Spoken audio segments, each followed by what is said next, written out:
Hi, my name is Netta Jenkins. Hi, I'm Jacinta Mathis, and we are the co-founders of Dipper.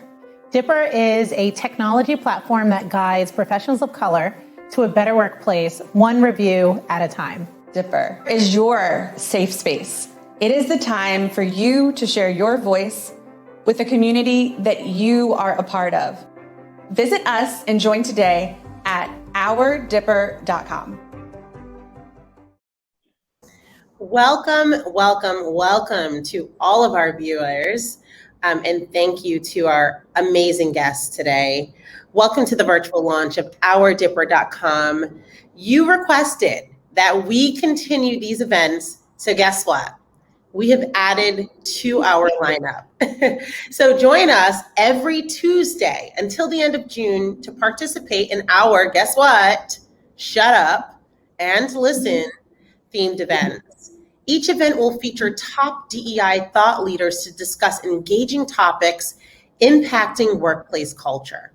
This is a perfect opportunity to share more about Dipper, a tech platform for all people of color, Black, Brown, Asian, and Indigenous professionals of all levels, including C-suite, to rate and review their workplaces. Members have profiles and can access the inside scoop on which companies to join and stay away from. Members can also engage with other members on Dipper's newsfeed. So today, our topic is the pandemic amplified structural inequality. We will start by introducing our guests, Arthur Chan and Farzin Farzad. All right, so Arthur Chan is a DEI strategist with a background in clinical psychology. He's dedicated to making a positive impact on organizations and individuals by focusing on intersectionality, cultivating a workplace culture of inclusion and belonging, and facilitating equitable and sustainable changes. Jacinta, please tell us about Farzin. Thanks so much, Netta. And Farzine is a DEI practitioner with experience in higher education, local government, and the private sector, holding 2 master's degrees in international affairs and diplomacy, as well as has a certificate in conflict resolution. Farzine leverages his unique academic background, extensive travel experience, and experimental knowledge to provide deep, thought-provoking, and local and global approaches to DEI work. We all can't wait to get on a plane, and we also can't wait to hear more from both of these guests here. Awesome. Thank you so much, Jacinta. Again, thank you all for coming today. And I'd love to dive right in and ask both of you, how has COVID-19 pandemic amplified structural inequality in the workplace? Do you want to take it off? Love to start off with you, Farzine. What are your thoughts on that? Sure. So I think, well, I'd like to say first, the results are still inconclusive. I mean, there's still a lot to study. We're still in the midst of the pandemic, and there's still a lot of information that is, there's a lot of gaps, right? So, but there is evidence that's showing, and this is particularly true of like incidents of crises, where especially in highly capitalistic systems like ours, when a crisis or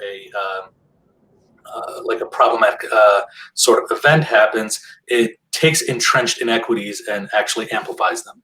So what we know is that the pandemic has disproportionately, in terms of employment, affected people of color, and especially women, because women typically tend to be the primary caregivers to young ones who have had to stay home, and a lot of women have left the workforce. I mean, in the beginning, they were calling it I think they were calling it a she session. You know, I remember back in December that there was a report that came out that said like 100% of the job loss was women. Of course, you know, things have started picking up again, but the rate of return for women, especially women of color, is lags behind, right? So in the worst of it, when we saw, like, for example, unemployment reach 15% all around, Black women were at 17% unemployment, and Latina women were over 20%. So 1 in 5 women were unemployed. So what these crises tend to do is take entrenched inequities that exist, manufactured inequities that have been built over time in this country, and just amplify them to a degree that is like extraordinarily problematic, right? And it's very hard to recover from. Yeah, absolutely. One of the viewers said, crisis pulls the cover off what needs to be seen. COVID-19 has done the same. Thank you so much for your thoughts on that, Farzine. Arthur, what are your thoughts? Well, I just want to piggyback on what Farzine has just said. For folks like, especially people of color, they're oftentimes, the first one to be eliminated, like in the workplace. But the other thing is that I often think about is, like, even for folks who are able to work from home, sometimes the home environment might not be conducive to work productivity and efficiency. I remember there's a recent study by Paul Research Center that shows that 29% of Asian Americans are in a multi-generational family household, 27% of Hispanics, 26% of Black African Americans, compared to only 16% of whites. So imagine if you live in a multi-generational household, it's likely that your work will be disrupted by your children or your elders from time to time. Not to mention, you might also have to carry on the responsibility of caregiving because schools and older adult day centers are closed, right? So you basically have to spend more time caring for your loved ones during the day and then catch up with work at night. So inevitably, you put your health and psychological well-being at risk. And the other thing is also about kind of high unemployment rates among racialized groups versus white folks. So for example, entry-level positions are usually made up of people of color. So they might be, at risk of being furloughed or losing their jobs because there's just no need for them to be in the office. And also, based on past experience, while workers of colors are often the first to be fired during economic downturns, they are often the last to be rehired, even when the economy recovers. So that's definitely amplified the whole structural inequality. Yeah, absolutely. Thank you so much for those points and for those stats. I think those are so important to share. And what was very telling is the amount of DEI professionals that were out of work once COVID hit, right? Yeah. And it showed us how many companies didn't really value the efforts of DEI, and how it was so easy to kind of put that to the side and lay those people off. Mm-hmm. And then it wasn't just the practice, right. It wasn't just the individual that was like let go or deprioritized. It was the whole movement or the practice that person was responsible for was just no longer important. Exactly. No, you're spot on. Yeah, thank you both for those points. Very, very insightful. The multi-generational piece, I even noticed impacting teachers because, there were lots of educators who lived in a household with multiple generations. And so it's a completely different impact there for sure. How can we get to the root of structural inequality instead of focusing on the symptoms and byproducts of the issue? Like, how do we get to the root to really dig it up and solve some problems here? If either one of you want to start, please feel free. Sure, I'll pick up. So I think this is a very interesting question because where do you begin, right? Exactly. It's a societal shift that place. We need to fundamentally evaluate what our relationship with the workplace looks like. We have to fundamentally reevaluate like our relationship with our own labor, and then our relationship with our home life, and so the balance that exists in our lives in this country compared to other like OECD or other quote unquote developed nations is completely different, right?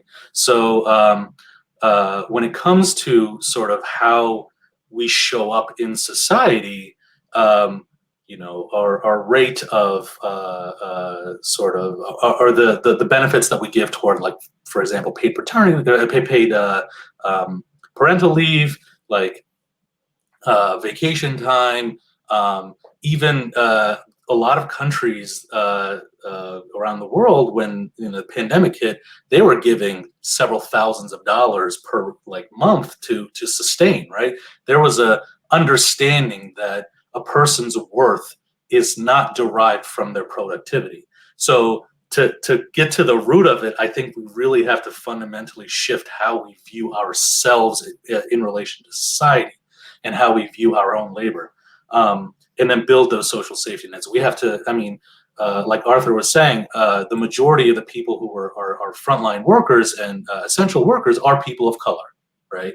And so not only, did a huge portion of that segment get laid off after some time, but those who were essential workers are risking their lives to go to their jobs for what was mostly just a pat on the back, like hey, we love our essential workers, but we're not going to increase your pay, we're not going to give you hazard pay. And then even if they're the people come to Twitter and just start advocating for pay increases, it's only going to be like 50 cents to $1 an hour, right? So I think there is a lot of work to do to basically break these inequities.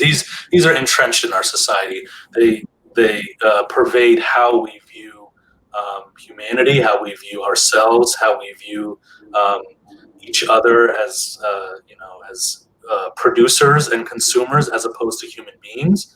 Yeah. And we need to build social safety nets based on our shared humanity. Yeah, no, thank you so much for that point.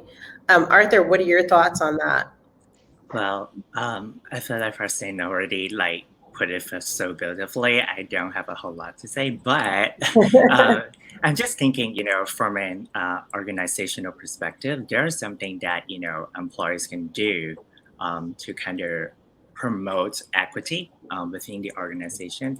What I'm thinking is that, internally, the organization can conduct an equity assessment to examine the existing pay gaps, and also to examine the existing policies and procedures. For example, ensuring the hiring and performance management practices are fair, inclusive, and transparent, and also really making sure folks have equitable access to opportunities and resources for career advancement, even during the pandemic. Because I feel like, when we are in the pandemic, a lot of times the organizations basically just focus on profit.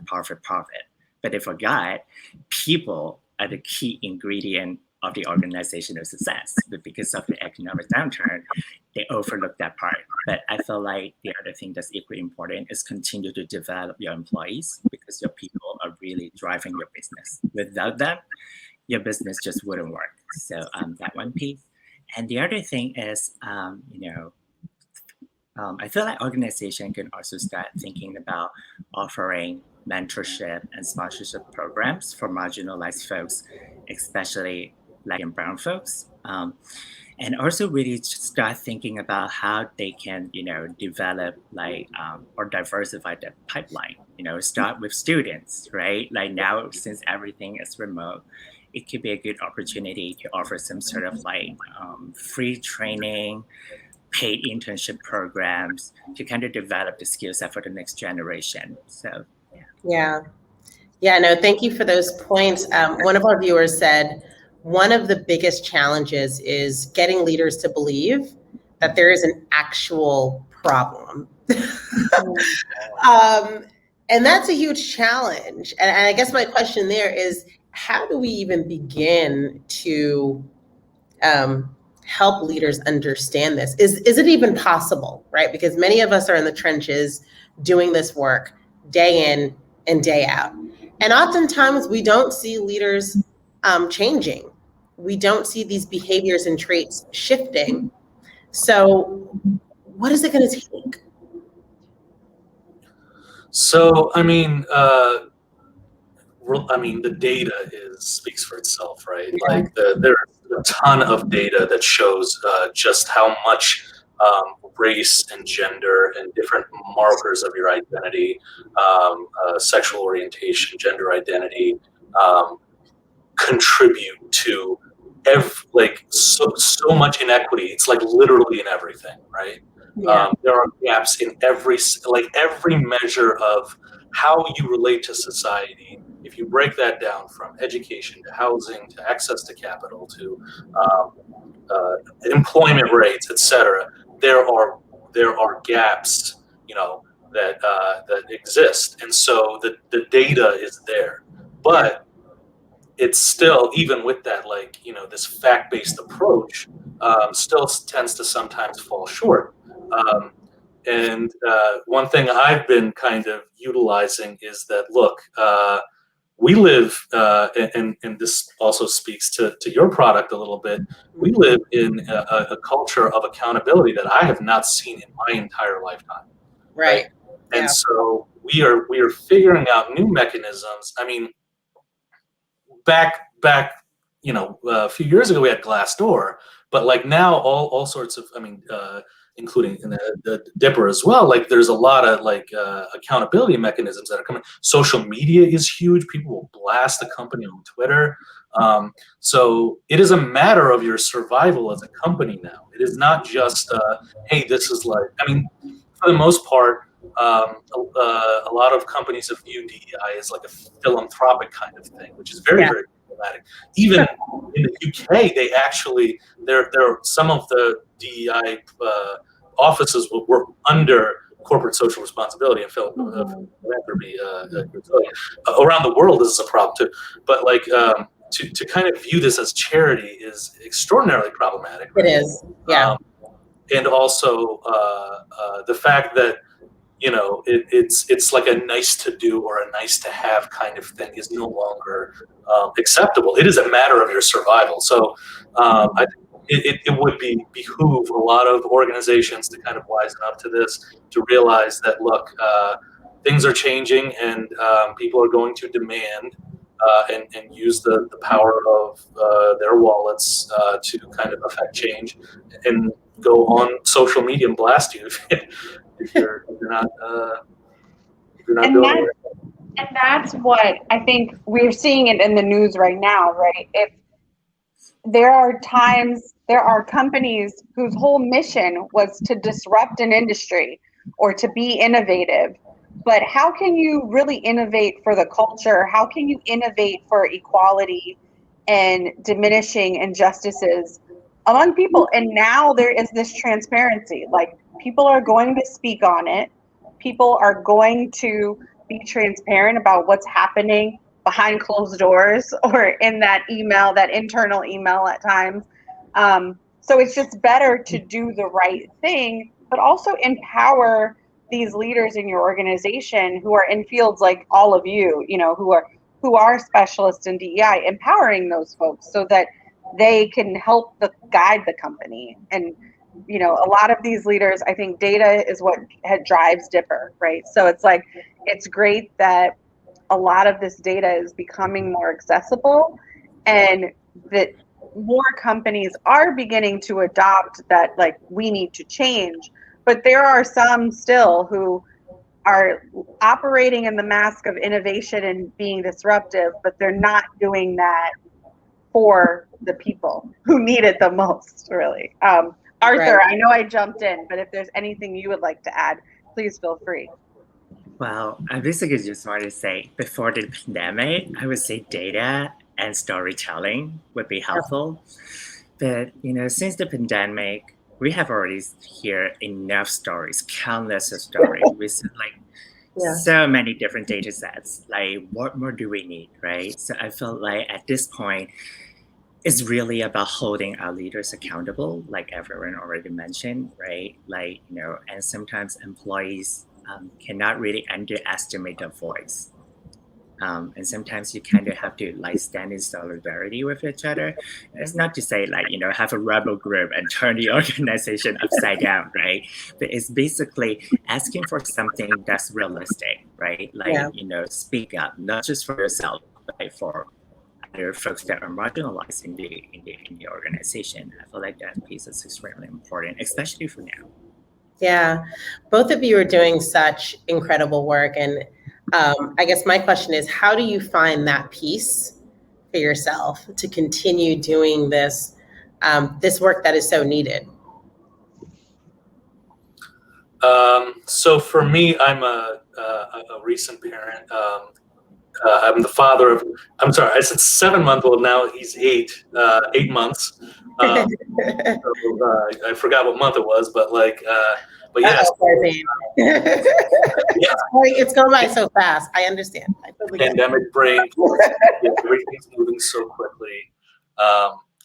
But yeah, I think I find solace in kind of sharing time with family, and that's both my peace and my driver, right? Like I've experienced a lot of things, in the workplace, growing up that I don't want him to experience, right? I don't want to have him to have those, and he will. I mean, I know he won't. Like to some degree, like things get better over time, and I live in a different area, than I did growing up, and so um, and so things will be better, but societally also, like you want to create, or at least do as much as you can. I mean, I'm not gonna change the world, right? But I can help change certain things around me, and so that kind of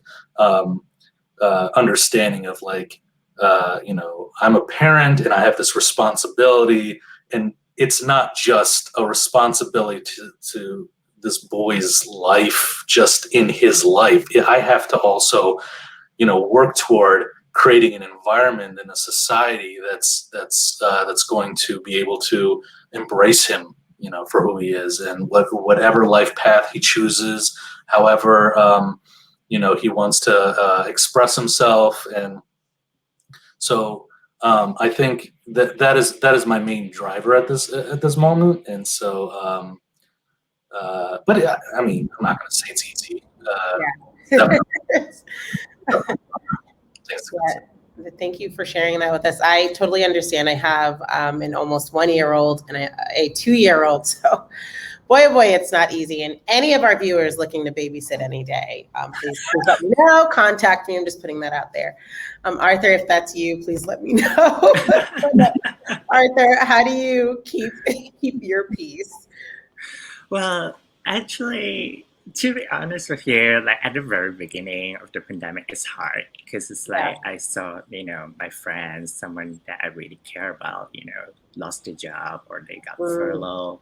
And then, and a lot of the time, those are like people of color. And, it's just really sad. And like at the beginning, I just feel really angry. And to be honest with you, I didn't quite know how to process all the emotions. I was just like, oh my God, the pandemic hit, and people keep getting fired and whatnot. Well, then basically, I slowly kind of, go back to my yoga routine and some sort of like mindfulness practice just to keep my inner peace. But to be honest, even with that, it's quite hard because when I was doing like, mindfulness or meditation, in the middle of it, there would be all these like intrusive thoughts just like, keep popping in my mind, keep popping. And I remember at one point I just stopped and cried. And I was like, oh my goodness, what the hell? Like I'm doing yoga. Wait, what's supposed to be working right now? I'm meditating. What's going on? I'm meditating and I'm crying. Yeah, and I'm crying. But really, I feel like having the support, from other DEI folks is like, is also very important, to kind of support me to continue to do the work. Because sometimes you just have to have someone to talk to. You have all these emotions to process. Sometimes it's just too much to handle. It's too overwhelming. Yeah. So it's good to talk with folks that, kind of share the same vision, the same passion with you. That definitely helps. Yeah, and that's what Jacinta and I always say. Having community and a collectiveness of folks is so important to be able to lean on. And that's how come we were like, okay, we have to create Dipper, right? This platform that folks have an opportunity to really rate and review and share their workplace experiences in a very safe space with other people, right? With this community. And so that's really kind of a peace driver for us as well. One viewer here, and I just want to take the time to give it just a few seconds or so, had asked, for those who might need help, can you please give some examples of what holding leaders accountable might look like? I don't know if Farzine, if you have any thoughts on that, or Arthur, if you do. That's a tough one. Yeah. I think it depends on, first you have to recognize the power you hold in your workplace environment, right? So the majority, like for those, when I'm talking to especially people of color in the workplace, I would say your first responsibilities are survival, right? Like don't do anything that's going to harm your mental health or eventually lead to anything that might jeopardize your source of income for you and your family. Right? But I do think more and more you're seeing a lot of sort of decentralized or sort of grassroots action in the workplace. So affinity groups are taking, or employee resource groups are taking a lot of initiatives on their own. Union penetration in this country is low, so there's not a lot of avenues for that kind of thing. Usually, it's the unions that are kind of grassroots holding leadership accountable. But in that in that absence, and hopefully, I think over time things will start changing. But there is power in the collective. So developing networks within your workplace and kind of creating kind of some degree of solidarity, and then pushing kind of upwards some policies, or joint together, kind of moving some things along, so that you're distributing the risk among a wider group of people. I think if you're interested in doing that within your organization, that's a good way of doing it, right? Otherwise, you have your platforms now that you can go right on and share information, and then because it's damaging for companies if people don't have a great either candidate experience or employee experience and write about it, and so. But if you're talking about within the organization, I think first assess where you are, what degree of power you hold, what kind of clout and sort of reference sort of power you have creating a collective, and then kind of establish those links and try and move some policies upward. I think that's great too, because in our last Shut Up and Listen, one of the takeaways was, if your company made a statement for Black Lives Matter, or because of some circumstance, and they made this kind of public, like they changed their logo, they threw the hashtag on things, it is perfectly fine to ask, what does that look like for this organization on a quarterly basis? Like, how are we measuring this impact that we're having? What are we instituting? Like, what are we doing to change?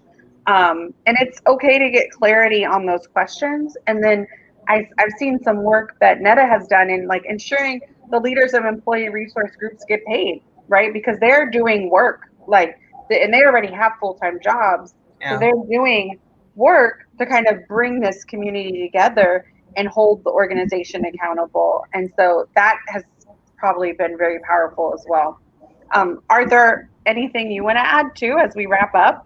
Yeah, I just want to add on what Farzine mentioned earlier, especially about ERGs. I feel like a lot of time, with organization, ERGs are kind of like a social network. like groups, right? Like they want them to tie into business, but in actuality, that's not the case. So I felt like for like ERGs to really work, to function the way it's supposed to function, we need to have like a really clear governance and structure, and make sure there's actually, you know, some sort of communication platforms between the ERG leaders and the senior leadership within the organizations. Because if there's no structure, there's no objectives, there's no accountability, right? So I feel like, yeah, that piece, something I just want to add. Yeah, I love that. I think that's so important. There has to be an executive leader that sponsors at least one of the groups, right? Like each group has to have an executive leader, and that executive leader has to also be able to speak to the impact that the leaders are making within that group, so that it aligns with their performance and their compensation and everything else, right? And you're spot on with a lot of the times we see that being disconnected, and it's kind of just the social group that's left to the side to do what they need to do. Thank you both for dropping such, again, incredible gems today. To all professionals of color, connect with us on ourdipper.com right now by signing up and completing your profile on ourdipper.com so that we can unpack all the gems our guests dropped today. Also, be sure to rate and review all companies that you've worked for on ourdipper.com. Sign up, be the guide to a better workplace. Log in to share your voice and find your space. And thank you for joining, and we hope to see you on ourdipper.com today. Thank you. Thank you.